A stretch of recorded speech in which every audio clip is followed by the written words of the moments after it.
इस एक्सप्लेनर में खुशामदीद। आइए आज एक ऐसी इमारत की बात करते हैं जो हमने किताबों में तो बहुत देखी है, लेकिन इसके पीछे की इंजीनियरिंग का जादू शायद ही कोई जानता हो। दिल्ली के बिल्कुल बीचों बीच खड़ी ये कुतुब मीनार सिर्फ लाल पत्थरों का ढेर नहीं है। ये एक ऐसा मास्टर क्लास है जिसने तारीख और साइंस दोनों को अपने अंदर समेटा हुआ है। तो चलिए सीधा इस अजीम रहस्य में चलते हैं। अब देखें, सबसे बड़ा सवाल जो किसी के भी जहन में आता है वो ये है कि आखिर ये 73 मीटर ऊंची मीनार 800 सालों से गिरी क्यों नहीं। मेरा मतलब है, इन सदियों में यहाँ क्या कुछ नहीं हुआ। सख्तरीन मौसम, तेज आंधियां और यहाँ तक कि खतरनाक जलजिले भी आए, लेकिन ये इमारत तस से मस नहीं हुई। तो ये सिर्फ कोई इत्तेफाक तो नहीं हो सकता ना। इसकी बका के पीछे एक बहुत ही जीनियस मंसूबाबंदी छुपी हुई है। सोचिए जरा, 73 मीटर्स। जब हम इस अदद पर गौर करते हैं तो उस जमाने के बिल्डर्स की हिम्मत की वाकई दाद देनी पड़ती है। बगैर किसी आधुनिक क्रेन्स या मॉडर्न मशीनरी के इतनी बुलंद इमारत आसमान तक ले जाना सच में पागलपन की हद तक एक अजीम ख्वाब था। ये सिर्फ एक लंबा पिलर नहीं है, ये उन शासकों के अजीम इरादों की एक जीती जागती मिसाल है। और चलिए ऊंचाई को एक वक्त के लिए साइड पर भी रख दें। ये 800 साल का अरसा तो और भी दिमाग घुमाने वाला है। 8 सदियां। इन 800 सालों में दुनिया कहां से कहां पहुंच गई। कितनी ही सल्तनतें बनी और मिट गईं, लेकिन ये मीनार आज भी बिल्कुल पूरी शानो शौकत के साथ सीना ताने खड़ी है। आखिर इस चट्टान जैसी मजबूती का राज क्या है? चलिए पहला हिस्सा देखते हैं। 2 सदियों की तामीर, यानी इसकी एक तवील तारीख।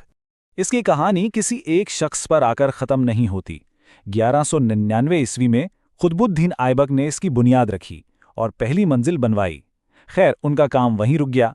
फिर कुछ दहाइयों बाद इल्तुतमिश ने आगे बढ़कर इसमें 3 और मंजिलें जोड़ दी और फिर आखिर में आकर फिरोज शाह तुगलक ने इसकी सबसे ऊपर वाली मंजिल को मुकम्मल करवाया। मतलब इस एक मीनार को पूरी तरह बनने में तकरीबन 150 से 200 साल लग गए। ये कोई आम प्रोजेक्ट नहीं था, ये मुताद्दिद नस्लों की मेहनत थी। अब सवाल ये पैदा होता है कि इसे आखिर बनाया क्यों गया था। तारीखदान बताते हैं कि इसके 2 बुनियादी मकासद थे। पहला तो मजहबी था। करीबी मस्जिद में आज़ान देने के लिए इतनी ऊंची जगह चुनी गई ताकि आवाज़ पूरे शहर में गूंजे।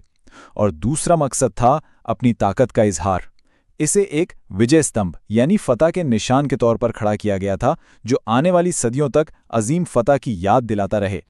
अब आते हैं दूसरे हिस्से पर, बदलते तर्ज तामीर, एक मुतहर्रिक इमारत। यहाँ इस बात पर गौर करना बहुत दिलचस्प है कि क्योंकि इसे अलग अलग दौरों में बनवाया गया, तो हर मंजिल का डिज़ाइन बिल्कुल मुख्तालिफ है। कहीं आपको बिल्कुल गोल पैटर्न्स मिलेंगे, कहीं धारीदार या फ्लूटेड डिज़ाइंस, तो कहीं बेहतरीन संगमरमर की सजावट की गई है। हर नए शासक ने आकर इसमें अपने दौर का आर्किटेक्चर शामिल किया। इन्हीं बदलावों ने इस मीनार को एक ऐसी मुतहर्रिक और लिविंग बिल्डिंग बना दिया है जो वक्त के साथ जवान होती रही। और हाँ, एक और हैरानकुन फैक्ट सुनिए। इस मीनार के बिल्कुल अंदर 379 सीढ़ियां मौजूद हैं जो आसमान की तरफ बिल्कुल चोटी तक जाती हैं। किसी दौर में लोग इन पर चढ़कर पूरे दिल्ली का नज़ारा करते थे। आजकल हिफाजती वजूहात की बिना पर यह आम लोगों के लिए बंद है। खैर, ये शायद हमारी टांगों के लिए तो बहुत अच्छी खबर है, लेकिन सच कहूं तो अंदर जाने की इस पाबंदी ने ही इसके रहस्य में और तजस्सुस पैदा कर दिया है। जो चीज़ छुपी हुई हो उसकी कशिश हमेशा दुगनी हो जाती है। तीसरा हिस्सा, कदीम इंजीनियरिंग के राज, कशिशे सकल यानी ग्रेविटी को मात देना। अब आखिर ये इमारत खड़ी कैसे है? यहाँ इंजीनियरिंग का जादू वाज़े होता है। इन कदीम माहिरीन ने हर कुदरती चैलेंज का एक इंतहाई सॉलिड और प्रैक्टिकल हल निकाला। हवा का दबाव तोड़ने के लिए उन्होंने इमारत को गोल और ऊपर से टेपर्ड रखा। वजन को संभालने के लिए बेस को भारी और टॉप को पतला किया गया, और मौसम या जल्जलों की मार से बचने के लिए लाल बुलवा पत्थर और मार्बल जैसे मजबूत मवाद का बेहतरीन इस्तेमाल किया। ये सब लाजवाब साइंस थी। इसे थोड़ा और आसान लफ्जों में समझते हैं। जमीन के करीब जो मीनार की दीवारें हैं वो बहुत ज्यादा मोटी और इंतहाई भारी हैं। ये एक सॉलिड फाउंडेशन का काम करती हैं जो पूरी इमारत का बोझ उठाती हैं। दूसरी तरफ जैसे जैसे आप ऊपर जाएंगे, दीवारें पतली और बिल्कुल हल्की होती जाती हैं। इंजीनियरिंग के इस असूल ने इमारत के सेंटर ऑफ ग्रेविटी को बिल्कुल जमीन के करीब लॉक कर दिया है, और यही वजह है कि 73 मीटर का ये डेंट आकार ढांचा अपनी जगह पर किसी चट्टान की तरह जमा रहता है। और फिर आता है इसका एरोडायनामिक बैलेंस।